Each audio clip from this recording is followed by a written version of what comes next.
এইদিকে আমার হচ্ছে রাতের রান্না হয়ে গেছে। রাতের রান্না বলতে শুধু ওই রুটি বানানোই ছিল, কারণ আজকে তো নিরামিষ। নিরামিষে তো আমাদের অত আইটেম লাগে না।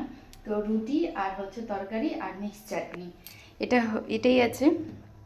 ভাত রয়েছে, যদি ও খেতে চায় তাহলে খাবে, নাহলে রেখে দেবো। আর এই যে কিছুদিন আগে হচ্ছে বাবার বাড়িতে গেছিলাম, তো মা হচ্ছে এই ছোটো ছোটো এই ফিঙ্গারগুলো এনেছিল। এটাকে ফিঙ্গারই বলে তো, এই যে।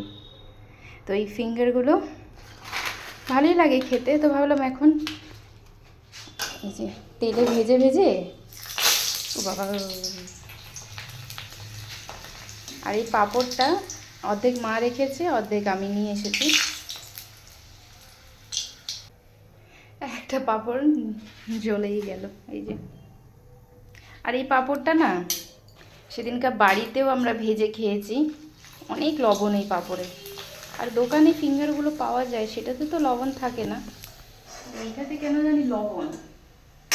মানে একটু ভাতের সঙ্গে খেতে হয়তো ভালো লাগবে। আর একটা ভেজে নিলাম।